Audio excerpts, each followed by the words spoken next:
ప్రియమైన దేవుని పిల్లలారా, ఈ యొక్క ప్రభుదాస్ కుటుంబమును బట్టి, వారికి ఇచ్చిన పిల్లలను బట్టి మనం ఇక్కడ చేర్చబడి ఉన్నాం.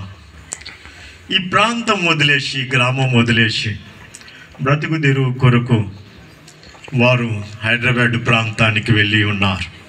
అయినను వారు ఇష్టంగా వెళ్ళలేదు. వారు వెళ్ళటానికి ఎంతో ప్రార్థన చేశారు. దేవుడు ఎన్నో వాగ్దానాలు వారికి ఇచ్చిండు. ఎన్నో కళల్లో దేవుడు వారితో మాట్లాడినాడు. కళలు లేవని చెప్పేవాళ్ళు ఉంటారు, కానీ చెప్పేవానికే కళలు వస్తాయి. కళలు రాకోకుండా ఉన్న వాళ్ళు ఎవరైనా ఉన్నారా? కానీ చెప్పటం ఈజీ, కానీ ఏదో ఒకటి వస్తూనే ఉంటుంది. అది మంచిదో చెడ్డదో వస్తూనే ఉంటుంది. ప్రేమణ దేవుని బిడ్డ, కానీ అటు ఇటు తిరగద్దు, కూర్చోవాలి. భాగం నుంచి దేవుడు వారికి ఇచ్చిన వాగ్దానం ప్రకారం వారు ఈ ప్రాంతం వదిలి హైదరాబాద్ ప్రాంతంలో జీవిస్తూ ఉన్నారు. అయినను దేవుడు అక్కడ వారిని విడిచిపెట్టలేదు. దేవుడు వారికి కాపుదలగా ఉన్నాడు. ఆయన సన్నిధి తోడుగా ఉన్నది. ఆయన అభయహస్తం వారిని బలపరిచి నడిపిస్తూ ఉన్నది. కాబట్టి వారు ఆ ప్రాంతం, క్రొత్త ప్రాంతానికి వెళ్ళిన ఆ రోడ్లు, ఆ వీధులు, ఆ పెద్ద పెద్ద బిల్డింగులు, చిన్న చిన్న బిల్డింగులు, లేకుంటే ఆ వాహనాలు అయినా సరే ధైర్యంగా వారి పిల్లలు ఆ ప్రాంతంలో జీవించడానికి దేవుడు తగిన జ్ఞానముతో నింపి ఉన్నాడు. వారు పనిచేస్తున్న ప్రదేశాల్లో నానా రకాలైన ప్రజలు వారికి పరిచయం అవుతూ ఉంటారు. అయినా కూడా దేవుని యొక్క కాపుదల వారిని భద్రపరుస్తూ ఉన్నది. ఈ విషయం మనం దయతో జాగ్రత్తగా గమనించాలి. అక్కడికి వెళ్ళిన తర్వాత వారి స్థితిని నెమ్మదిగా దేవుడు మార్చుకుంటూ వస్తూ ఉన్నాడు. ఆర్థికంగా అయితేంది, వస్తు రూపకం అయితేంది, పదార్థ రూపకం అయితేంది, పిల్లల ఎదుగుదల, చదువుల విషయం అయితేంది, దేవుడు మార్పులు తీసుకుంటూ వస్తూ ఉన్నాడు. మార్పు చెందిన పిల్లలుగా దేవుడు అక్కడ ప్రాంతంలో వర్ధిల్లుకుంటూ వస్తూ ఉన్నారు. దినములు గడుస్తూ ఉన్నాయి, సమయం మారిపోతూ ఉన్నది. కానీ సొంత ప్రాంతాన్ని మర్చిపోలేదు. సొంత ప్రాంతాన్ని మర్చిపోలేదు. ఇదిగో నా పిల్లల యొక్క వయసు మీద పడుతూ ఉన్నది. నా కూతురి యొక్క వయసు 1 సంవత్సరం అయిపోయి ఒక కొత్త సంవత్సరంను దేవుడు ఇచ్చి ఉన్నాడు. కాబట్టి నా ప్రాంతానికి వెళుతాను, నా ప్రజలతో కలిసి, నా ప్రాంతంలో ఉన్న పరిశుద్ధ దేవుని సంఘముతో కలిసి, నా ప్రాంత ప్రజలతో కలిసి నేను వారి మధ్య దేవుణ్ణి స్తుతిస్తాను, ఆరాధిస్తాను అని అందరికీ ఇన్ఫర్మేషన్, అందరికీ ఫోన్ల ద్వారా అందరికీ సమాచారం అందిస్తూ అందరిని కూడా వారు ఆహ్వానించుకుని ఉన్నారు. వచ్చిన వారు వచ్చిర్రు, సరే రాలేకపోయిన వారు ఏదైనా పని మీద ఆగిపోయి ఉండొచ్చు, కానీ వారైతే అందరికీ సమాచారమును అందించి ఉన్నారు. అందుకే దేవుడు లేఖనములలో ఏం చెప్తున్నాడో చూద్దాం. 105వ కీర్తన మొదటి నుంచి చూద్దాం కొన్ని విషయాలు. యెహోవాకు కృతజ్ఞతాస్తుతులు చెల్లించుడి, ఆయన నామమును ప్రకటన చేయుడి, జనములలో ఆయన కార్యములను తెలియచేయండి. ఆయన నామం జనములలో, ప్రజలలో ప్రకటిస్తూ ఉన్నారు. జనులలో యెహోవాకు, ప్రభు అయిన యేసు క్రీస్తుకును కృతజ్ఞతాస్తుతులు చెల్లిస్తూ ఉన్నారు. ఇటు కుటుంబం జనులను పిలుచుకొని ఉన్నారు. గ్రామంలో ఉన్న ప్రజలు వినే రీతిగా ఈ మైకు యంత్రం చేత అనేకులు వినేటట్టుగా దేవుని యొక్క ప్రకటన బయలుదేరి వెళ్ళే రీతిగా వీరు సిగ్గుపడక జనుల ఎదుట దేవునికి కృతజ్ఞతాస్తుతులు చెల్లిస్తూ ఉన్నారు.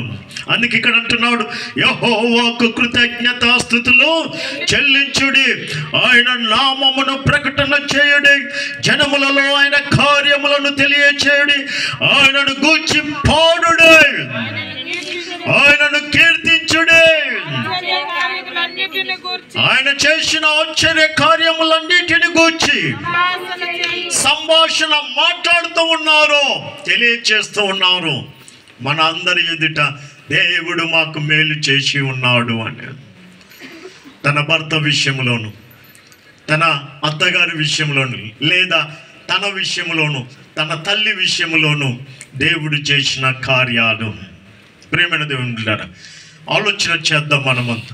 వాళ్ళు సంభాషణ చేస్తూ ఉన్నారు, దేవుని స్తుతిస్తూ ఉన్నారు, దేవుని ఆరాధిస్తూ ఉన్నారు, దేవుడు చేసిన కార్యాలు నలుగురు వినేటట్టుగా తెలియచేస్తూ ఉన్నారు. అనేక మంది అంటూ ఉంటారు, యాడండి దేవుడు బాగు చేసేది ఎక్కడండి అని అంటూ. బాగుపడ్డోనికి తెలుస్తుంది, బాగుపడనోనికి ఏం తెలుస్తుంది? ప్రార్థన చేసి మోకాళ్ళ మీద ఉండి ప్రార్థన చేసి కన్నీళ్ళు విడిచేవానికి తెలుస్తుంది ప్రార్థన శక్తి ఏందో. ఓ మాట పైకి చేసేసి వెళ్ళిపోయానికి ప్రార్థన శక్తి ఏం తెలుస్తుందా? ఏం తెలియదు. మోకాళ్ళ నుంచి కన్నీళ్ళు విడిచి ప్రార్థన చేస్తుంటే దేవుని శక్తి ఏందో తెలుస్తుంది. అర్థమవుతుందండి. పై మాటలు చెప్పేసేసి 2 మాటలు ఇట్లా ప్రార్థన చేసి మళ్ళీ వీళ్ళు ఏమంటారు తెలుసా? దేవుడు బాగు చేయడని అంటారు. కానీ వాళ్ళకి కష్టం వచ్చినప్పుడు మాత్రం, వాళ్ళకి అనారోగ్యం వచ్చిన మాత్రం ప్రార్థన చేయండి బాగలేదు అని అంటారు.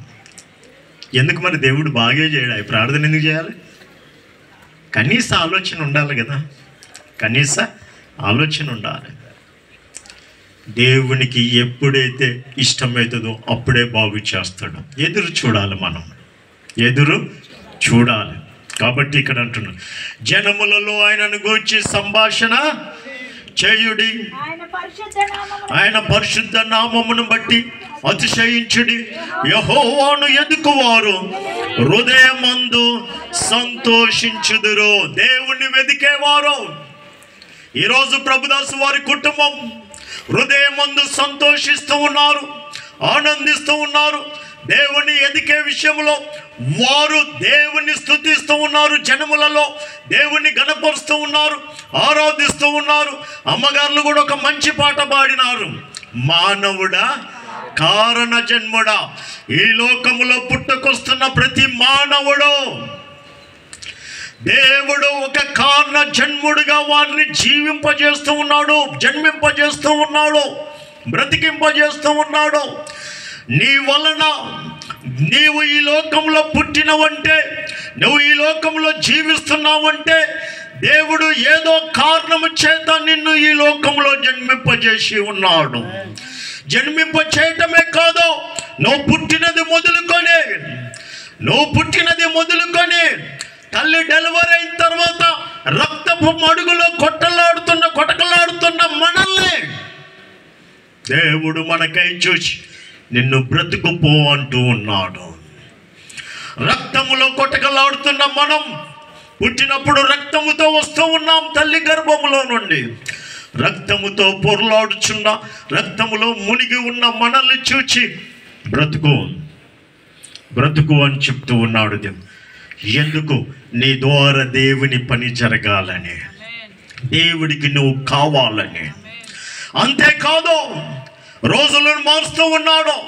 రోజులు మారుతుంటే వారాలు మారిపోతూ ఉన్నాయి, వారాలు మారిపోతూ ఉంటే నెలలు మారిపోతూ ఉన్నాయి, నెలలు వస్తూ ఉన్నాయి, నెలలు మారిపోతూ ఉంటే ఓ సంవత్సరం దాటిపోయి ఇంకో సంవత్సరం వచ్చేస్తూ ఉన్నది. ఈరోజు ప్రభుదాస్ కుమార్తెకి ఓ సంవత్సరం దాటిపోయింది, ఓ కొత్త సంవత్సరము వచ్చేసింది. తన వయసు పెరిగింది. 65వ కీర్తన 8వ వచనం, 65వ కీర్తన 8వ వచనం ఒకసారి మనం చూద్దాం. అక్కడ ఏమని రాయబడ్డదో, నీ సూచక్రియలను చూచి దిగంత నివాసులను భయపడుదురు, ఉదయ సాయంత్రముల ఉత్పత్తులను నువ్వు సంతోషభరితంగా చేయించున్నావు. దేవుని యొక్క సూచక్రియలో దేవుడు నాకేం చేసినాడు అనుకుంటున్నావో జనులారా, అనుకుంటున్నావో ప్రజలారా, దేవుడు నాకేం చేసిండు అని అనుకుంటున్నావా? నీ వయసు పెరుగుతానికి దేవుడు ఉదయమును కలగ చేస్తుండో, రాత్రిని కలగ చేస్తున్నాడు. నువ్వు చచ్చిపోకోకుండా వారాలు, నెలలు, సంవత్సరాలు దేవుడు నీకు ఇస్తున్నాడు. నువ్వు పుట్టినది మొదలుకొని ఆ రక్తపు మడుగులో రక్తంలో పొర్లిన రక్తంలో పుట్టినది మొదలుకొని ఇప్పుడు వరకు నీ వయసు ఎంత? ఇప్పటి వరకు నీ వయసు ఎంత? ఆ వయసును లెక్క పెట్టుకుంటే అన్ని దయా కిరీటాలు దేవుడు నీకు ఇచ్చి ఉన్నాడు. అన్ని దయా కిరీటాలు దేవుడు నీకు ఇచ్చి ఉన్నాడు. దేవుడు నాకేమిచ్చిండు, ఏమిచ్చిండని అంటున్నావా? నువ్వు బ్రతికుంటమే దేవుడు నీకు ఇచ్చిన భాగ్యం. నువ్వు జీవిస్తమే దేవుడు నీకు ఇచ్చిన భాగ్యం. ప్రియా సహోదరి సహోదరులారా, అందుకే అక్కడ అంటున్నాడు 8వ వచనములో, నీ సూచక్రియలో, దేవుని యొక్క సూచక్రియలో ఈ సూర్యుడు వెళ్ళిపోయి ఈ రాత్రి రావటానికే ఏ నాయకుడు కష్టపడ్డాడు, ఏ అధికారులు కష్టపడ్డారు, ఈ భూమి మీద ఉన్న ఏ పార్లమెంటు చట్టం చేసి సూర్యుడు వెళ్ళిపోయి రాత్రి రావాలని, రాత్రి వెళ్ళిపోయి సూర్యుడు ఉదయం రావాలని ఎవరు చట్టాలు చేసిర్రు? నీకు తెలియకుండానే మానవ కోటి వెనక దేవుని కష్టం కనపడుతూ ఉన్నది. దేవుని కష్టం.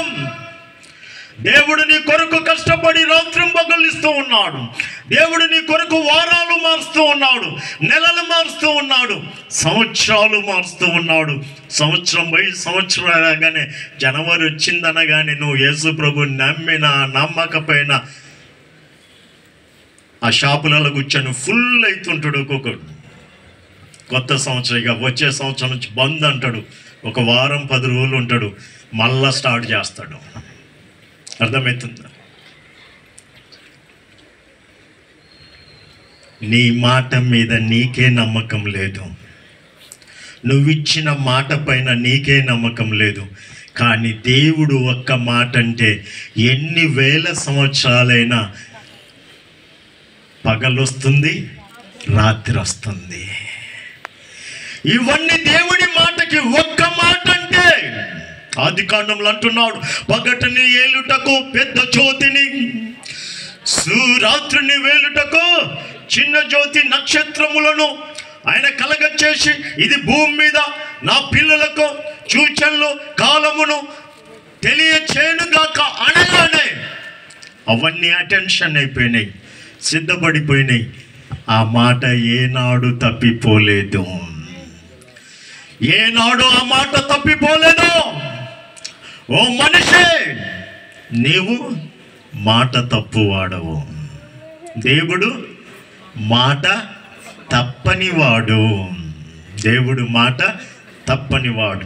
అందుకే అక్కడ అంటున్నాడు చూడండి, నీ సూచక్రియలను చూచి దిగంత నివాసులు అనగా భూదిగంత నివాసులు భయపడాలి. ఆయన సృష్టి కార్యముల గురించి నువ్వు ఆలోచిస్తే భయం కలుగుతుంది, ఆశ్చర్యం కలుగుతుంది. 1500 కోట్ల సంవత్సరాల నుంచి సూర్యుడు మండిపోతున్నాడంటే, 1500 కోట్ల సంవత్సరాల నుంచి సూర్యుడు ఈ యొక్క వెలుగునిస్తున్నాడంటే ఆ మండుతున్న విందనం ఎక్కడి నుంచి వస్తుంది? ఆ వెలుగు రావటానికి ఆ విందనం ఎక్కడి నుంచి వస్తుంది? చిన్నప్పుడు మనకు తెలుసు, దీపపు బుడ్లు ఉండేవి, కిరసనాల పోసి దీపము బుడ్లు ఉండేవి, లాంతార్లు అవి ఇవి బుడ్లు. లాంతార్లు లేకపోతే ఈ సీసని రంధ్రం పెట్టి, ఏ సీస తాగే సీసకే రంధ్రం పెట్టేసి దానికి ఒక బట్ట చుట్టి అందులో పెట్టేసి వెలిగిచ్చేసి ఎంత ఇల్లంతా మసి వచ్చేది, అయినా అందులో ఉండేవాళ్ళు. ఆ కిరసనాలు అయిపోతే అది బగ్ బగ్ బగ్ అని ఆరిపోద్ది, గుర్తుంది కదా? మరి 1500 కోట్ల సంవత్సరాల నుంచి సూర్యుడు మండుతున్నాడంటే ఎప్పుడైనా ఆరిపోయిందా? ఇది కాదా మానవాళికి ఆశ్చర్యం? ఇది ఆలోచిస్తే బోధపడదా దేవుని యొక్క ఉన్నతమైన కార్యాలు? అంతేకాదు, నా పిల్లలు భూమి మీద కారణజన్ములుగా ఉన్నారు, వారికి భూమి మీద ఆహారం కావాలి, వాటి కొరకు ఏం చేయాలన్నది ఆ 9వ వచనం నుండి చదవండి. ఏమంటున్నాడు? 65వ కీర్తన. దేవుడు భూమిని దర్శిస్తూ ఉన్నాడు, భూమిని దర్శించి దాన్ని తడుపుచూ ఉన్నాడు. ఆ భూమిని తడిపి భూమిలో సారం వెళ్ళే రీతిగా అప్పటి వరకు దుమ్ము ధూళి ఆకులు చెత్త చెదారం అంతా కూడా దాని మీద పడి ఉండగానే దేవుడు భూమిని తడుపుతూ ఉన్నాడంట వర్షం చేత. ఒక పెద్ద బోర్ వేసేసి 10 ఎకరాలకి నీళ్లు పెట్టాలంటే ఆ బోరు వాటర్ సరిపోతుందో సరిపోదో వెనక ముందాడుతూ ఉంటాం, అవునా కాదా? కానీ దేవుడు ఒక వర్షాన్ని కుమ్మరిస్తే భూమి అంతా నిండిపోతుంది, నానిపోతుంది. భూమి మీద ఉన్న చెరువులు నిండిపోతున్నాయి, కాలువలు నిండుతున్నాయి, నదులు నిండుతున్నాయి, ప్రాజెక్టులు నిండిపోయి గేట్లు ఎత్తాల్సి వస్తూ ఉన్నది. ఇంకా దేవుడు అధికంగా వర్షం కుమ్మరిస్తే నీ ఇళ్ళకు కూడా నీళ్ళు వస్తూ ఉన్నాయి. బాగా గమనించండి, నీ ఇళ్ళకు కూడా నీళ్ళు. ఎవరు భూమిని దర్శిస్తున్నారు? ఎవరు భూమిని దర్శిస్తూ ఉన్నారు? నిన్ను కన్న తండ్రి అయిన దేవుడు నీ కొరకు ఆహారం ఇయ్యటానికై నీ భూమి మీద నిన్నొక కారణ జన్ముడుగా జన్మింపచేసి నువ్వు ఆయనను తెలుసుకోవాలని, ఆయన తట్టు నువ్వు తిరిగి ఆయన నమ్మాలని, ఆయనను మయమపరచాలని దేవుడు నిన్నొక కారణ జన్ముడుగా ఈ లోకములో జన్మింపచేస్తే నువ్వేమంటున్నావు? దేవుడు ఎక్కడున్నాడు? దేవుడు నాకేం చేసిండు? ఏమి చేసిండు? దేవుడు నీకేం చేయటానికి నువ్వేం చేసినావు? ఆయనకి నువ్వేం చేసినావు? ఆయనకి సామాన్యమైన ఒక లీడరే నువ్వు నాకు ఓటేసినవా, నీకెందుకు చేయాలి అని అడుగుతాడు. నువ్వేం చేసినావు? దేవునికి నువ్వేం చేసినావు? ఒక కారణ జన్ముడిగా దేవుడు నిన్ను ఈ భూమి మీద జన్మింపజేస్తే మనం ఏం చేస్తున్నాం? మన బ్రతుకులు మార్చుకోవటంలే, మన ఆలోచనలు మార్చుకోవటంలే, ఈ పాప స్థితిని మార్చటంలే దేవుణ్ణి దుఃఖ పెట్టే వారముగా జీవిస్తూ ఉన్నాం, దేవునికి విరోధులముగా జీవిస్తూ ఉన్నాం, దేవుణ్ణి కన్నీళ్లు పెట్టే రీతిగా జీవిస్తూ ఉన్నాం. ఏంటి ఈ జీవితం?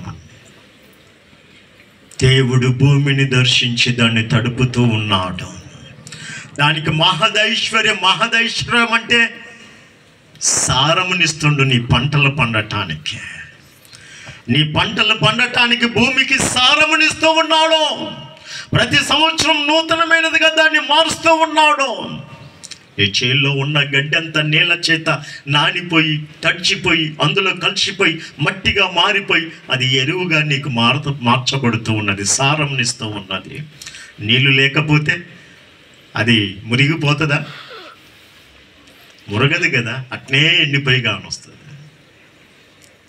బాగా గమనించి ఇంకా కింది చదవండి, ఏమంటున్నాడు? దేవుని నది నీళ్లతో నిండి ఉన్నది. నువ్వు భూమిని అట్లు సిద్ధపరిచిన తర్వాత ధాన్యము దయచేస్తూ ఉన్నావు. మిషన్ పెట్టి వరి కోతలు కోస్తూ ఉన్నావు, బస్తాలలో ఒడ్లు నింపుతున్నావు అంటే దేవుడు భూమికి సెలవిస్తుండు, నా పిల్లలు పంట వేసారు కదా, పండు భూమి, వాళ్ళకి ఆహారం కావాలి కదా, వాళ్ళకి ఆహారము కావాలి కదా. దేవుడు భూమిని అట్లు సిద్ధం చేసి వారికి ధాన్యము దయచేయుచున్నావు.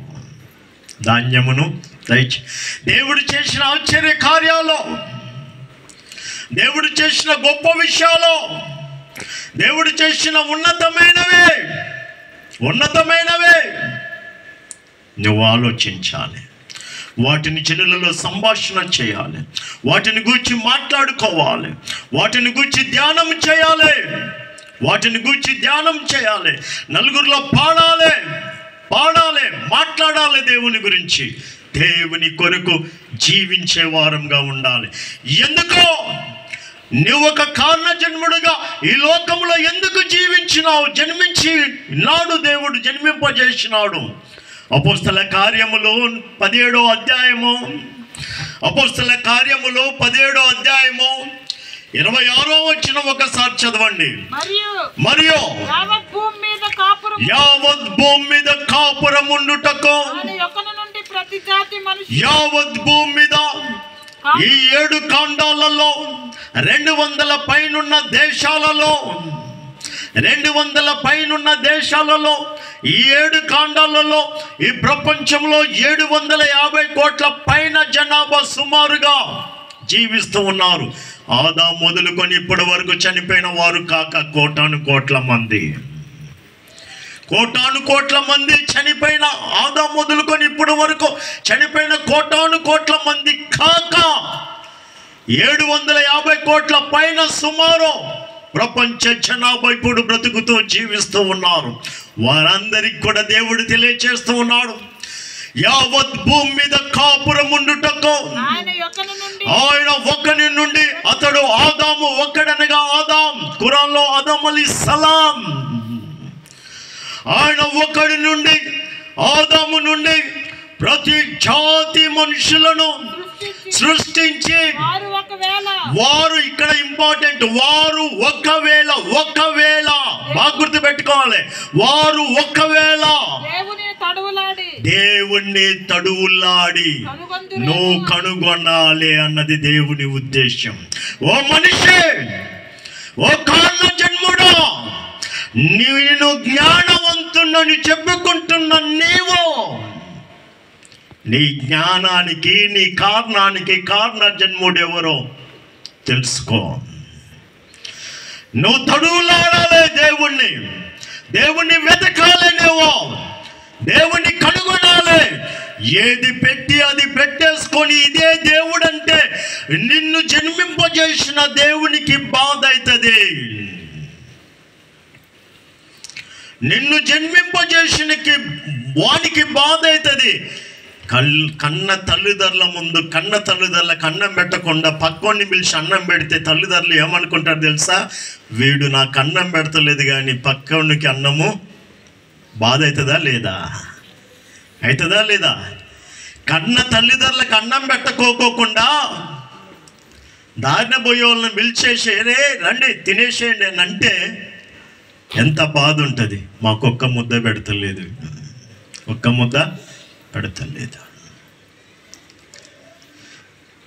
సృష్టికర్త అయిన దేవుణ్ణి, పాపుల రక్షకుడైన యేసుక్రీస్తుని కాదని నువ్వు ఏదేదో చేసుకుంటూ ఉంటే వారు నీకై చూసి బాధపడుతూ ఉన్నారు.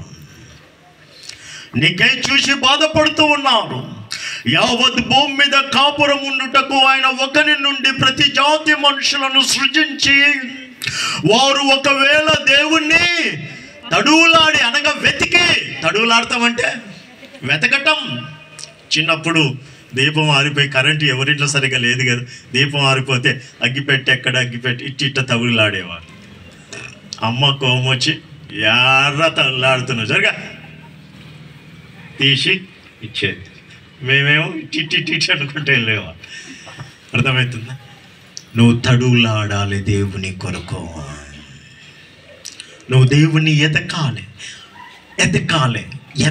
తడువులాడి. ఇది కొత్త నిబంధనలో రాయబడ్డది. పాత నిబంధనలో ఏం రాయబడ్డదో చూద్దాం. కీర్తనల గ్రంథం 105 దాని గురించి ఏం చెప్తున్నాడు? 105 4-5 చూడండి. 4-5 యెహోవాను వెదుకుడి, ఆయన బలమును వెదుకుడి, ఆయన సన్నిధిని నిత్యము వెదకండి. ఏం చెప్తున్నాడు? అక్కడేమో వెతకండి అని క్లియర్గా ఇచ్చిండు. అపోస్తల కార్యానికి వస్తాలే, నువ్వు తలులాడి కనుగొను. తలులాడమన్నా ఎతకటమే, ఇదైనా వెతకటమే. నానా అర్థాలు. యెహోవాను వెదుకుడే, ఆయన బలమును వెదుకుడి. ఆయన బలం ఎంతంటే, సూర్యుడా నువ్వు అస్తమించాలంటే అస్తమించుతుంది. చంద్రుడా నువ్వు చీకటిలో వెలగాలంటే వెలుగుతుంది. మళ్ళా సూర్యుడా టైం అయిపోయింది, నువ్వు భూమి మీదకి వెలుగు తీసుకురావాలి, పెద్ద వీడి కంటే వెలుగు తీసుకొస్తుంది. వాటి పనులు అవి చేస్తూ ఉన్నాయి. ఆయన బలం చేతో చేయవలసిన అక్కర్లేదు, నోటి మాటే బలమును చూపిస్తూ ఉన్నది. నోటి మాటే ఆయన కార్యములను నెరవేరుస్తూ ఉన్నది. బైబిల్ని మనం చాలా జాగ్రత్తగా పరిశీలన చేసి ఆలోచన చేయాలి.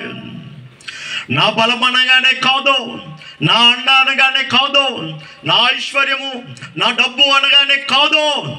దేవుని బలమును వెతుకో, దేవుని జ్ఞానమును వెతుకో, దేవుని సన్నిధిని వెతుకో. మారితే ఆయనే నీకు బలం. మారితే ఆయనే నీకు శక్తి. మారితే ఆయనే నీకు ఐశ్వర్యం. ప్రభుదాసు మారిండు, జ్ఞానం వచ్చింది, బలం వచ్చింది, కొద్ది గొప్ప ఆదాయము వచ్చేసేసింది. ఈడున్నప్పుడు